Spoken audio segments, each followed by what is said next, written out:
सभी बड़े धूमधाम से नाचते गाते हुए राम जी के और चारों भैया के जन्मोत्सव को मना रहे हैं। आपको आश्चर्य की बात बताऊं तो कहा जाता है लोग जन्मोत्सव में इतने मगन हो गए कि सूर्य भगवान भी भगवान को निहारने के चक्कर में 1 महीने तक अपने स्थान से हिले ही नहीं। चंद्रदेव को बड़ा दुख लगा। चंद्रदेव ने कहा महाराज, एक तो आप सूर्यवंश में आए, वो भी दिन के 12 बजे आए, और ये आपके वंशज महाराज सूर्य ये आपको देखने में इतने मगन हुए कि दिन ही दिन रह गया, रात ही नहीं हो पाई। महाराज जी गलत बात है, 1 महीने बाद हम आपके दर्शन कर पा रहे हैं। राम जी ने कहा देखो अब जो हो गया वो हो गया, आप उसको हटा नहीं सकते, लेकिन तुम दुखी मत हो। आज इस बार मैं सूर्यवंश में आया हूं ना, तो अगली बार चंद्रवंश में आऊंगा। इस बार दिन के 12 बजे आया हूं ना, तो अगली बार रात के 12 बजे आऊंगा।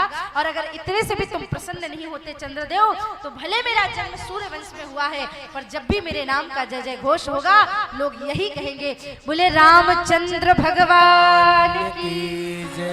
तो जन्म तो भगवान ने सूर्यवंश में लिया, पर राम जी के नाम के बाद जो नाम लगता है वो चंद्र नाम लगता है, क्योंकि भगवान ने चंद्रदेव को वरदान दिया।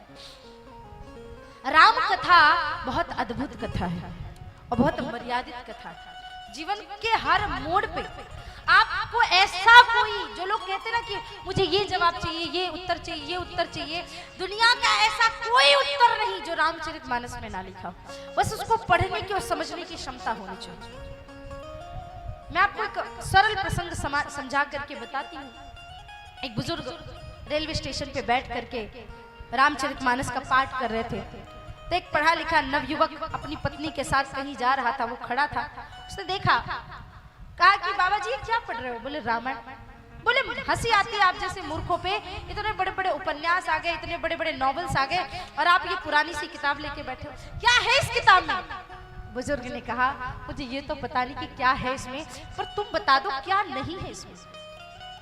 वो तो पढ़ा लिखा लड़का, अब उसको थोड़ी ज्यादा ही ज्ञान आ गया था, तो उसने कहा मेरे हिसाब से तो इसमें समय बर्बाद करने के सिवा कुछ नहीं। एक राजा थे, उनकी 3 रानियां थी, राम जी जन्म हुआ सीता जी को, ये सब तो कथा जानते, क्या बार बार वही पढ़ना। बुजुर्ग ने कुछ नहीं कहा, क्योंकि मूर्खों के सामने बहुत ज्यादा प्रवचन देने से अपने ही शब्द कम होते हैं, इसलिए बहुत ज्यादा जरूरी नहीं कि हर व्यक्ति को ज्ञान देते बैठे रहो। बुजुर्ग ने पुस्तक बंद की, रामायण की, और सामने ट्रेन आ गई, सब ट्रेन पे बैठ गए। बस ट्रेन चली ही थी कि एक युवक जोर से चिल्लाता है, अरे कोई चैन खींचो, चैन खींचो, चैन खींचो। लोगों ने कहा भैया चैन खींचने पे जुर्माना है, हम नहीं खींचेंगे। अरे चैन खींचो।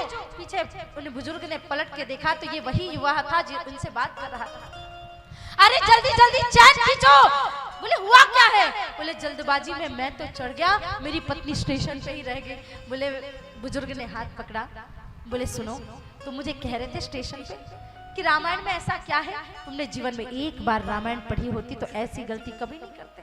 अरे भाई मेरी पत्नी स्टेशन पे छूट गई, उसका रामायण से क्या लेना देना? बोले लेना देना है, व्यवहार कुशलता जीवन की हर एक बात रामायण में है। रामचरितमानस में वर्णन आता है कि भगवान श्री राम जब वन को जाते हैं तो श्रृंगवेरपुर में केवट की नाव पे बैठते हैं। तो भगवान नाव पे बैठते समय पहले स्वयं नहीं बैठते, पहले माता सीता को बैठाते हैं और फिर राम जी बैठते हैं। यानी रामायण शिक्षा देती है कहीं भी कोई काम करो तो पहले माता स्त्रियों को स्थान देना चाहिए, उसके बाद स्वयं स्थान ग्रहण करना चाहिए। अगर तूने एक बार रामायण पढ़ी होती तो तेरी पत्नी कभी स्टेशन पे नहीं रह जाती। और ये तो बहुत बहुत छोटी सी बात बताई मैंने आपको, ऐसी जाने कितनी सारी बातें। इसलिए जो इंग्लिश में बोलने लगे लेडीज फर्स्ट, हमारे यहाँ लेडीज फर्स्ट तो कब से चला आ रहा है महाराज। यत्र नारी पूज्यंती रमंती तत्र देवता।